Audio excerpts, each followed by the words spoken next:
7 horas e 50 minutos da manhã, dia 1º de agosto de 2016. Eu, Elias, direto de Maringá, Paraná, mostrando mais um fenômeno e um ponto de observação. Se o Sol estivesse à distância que eles afirmam, estas luzes estariam de modo mais uniforme, ou seja, elas estariam mais retas assim e não espalhadas assim. Então é válido essa análise para você também. Isso significa que essa luz está muito mais próxima da Terra do que eles têm informado. Basta um simples experimento com uma lâmpada para vermos que os raios de luz com a lâmpada, a fonte de luz próxima, é que daria essa diferença. E Sol e Lua não está longe como eles falam.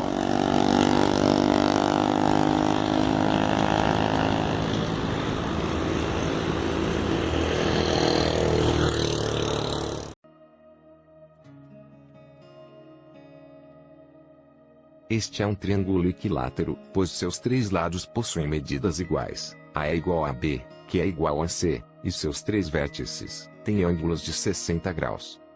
Um fato interessante é que um triângulo equilátero pode ser dividido ao meio, e formar dois triângulos retângulos idênticos. Sendo assim, a partir das medidas de um triângulo equilátero, podemos concluir algumas medidas dos dois triângulos retângulos resultantes, sendo elas: o primeiro cateto, que será metade do comprimento de qualquer um dos lados do triângulo equilátero, e a hipotenusa, que terá a mesma medida de qualquer um dos seus lados. Com essas duas medidas, podemos facilmente calcular o valor do segundo cateto, através do teorema de Pitágoras. A soma dos quadrados dos catetos é igual ao quadrado da hipotenusa. Para podermos calcular a distância entre o Sol e a Terra com relativa precisão, podemos usar nosso conhecimento dos triângulos. Só teremos que encontrar duas cidades em que o Sol esteja na angulação de 60 graus em direções opostas no céu, e no mesmo momento. Também precisaremos saber qual é a distância entre estas duas cidades. No dia 21 de março de 2015, tínhamos as seguintes informações. Em Macapá, às 10h33 horário local, o Sol se encontrava a 60 graus leste. No mesmo momento, em Malabo, na Guiné Equatorial, às 14h33 horário local, o Sol estava também a 60 graus, porém, na direção oeste no céu. Portanto, estas duas cidades são perfeitas para podermos aplicar nossos conhecimentos sobre triângulos, e determinarmos a distância do Sol até a Terra. A distância entre Macapá e Malabo é 6.654 quilômetros.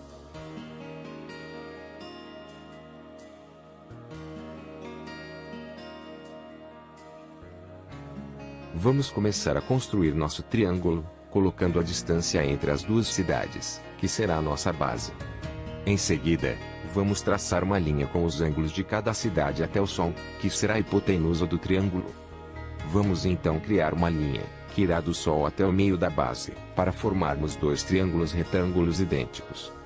Esta linha será o nosso segundo cateto, e sua medida corresponde à distância do Sol até a superfície da Terra.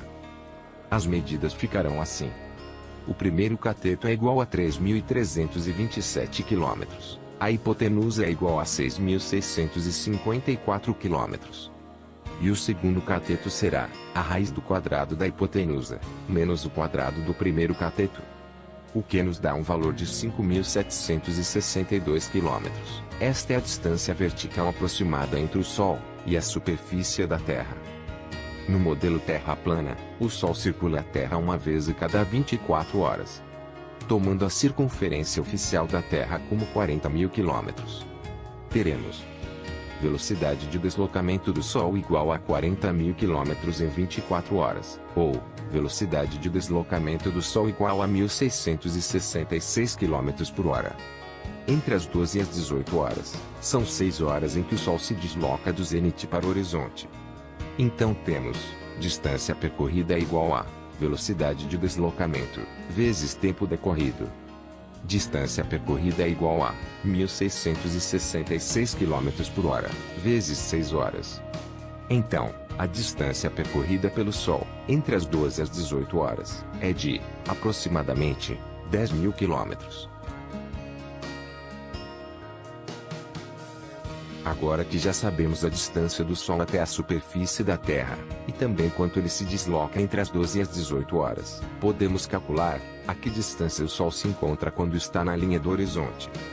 Vamos novamente construir um triângulo retângulo, começando com a linha que vai do observador até o Sol, que será nosso cateto A. Agora vamos traçar a linha que corresponde ao deslocamento do Sol entre as 12 e as 18 horas, que será o cateto B. A linha diagonal que vai do Sol até o observador será então a hipotenusa. Aplicando os valores ao teorema, encontramos o valor de 11.541 km, que se refere à distância aproximada do observador até o Sol no horizonte. Quando o Sol se afasta do seu zênite, pela ação da perspectiva, o Sol deslocado aparenta estar descendo. Quando já está próximo ao horizonte, os raios que vão em direção ao observador passam a ter uma trajetória oblíqua, e, pela refração atmosférica, estes raios oblíquos se tornam curvos, o que causa o fenômeno da posição aparente do Sol ser mais elevada do que a sua posição real. Quanto maior for o deslocamento, menos destes raios oblíquos conseguem atingir a área do observador, e anoitece.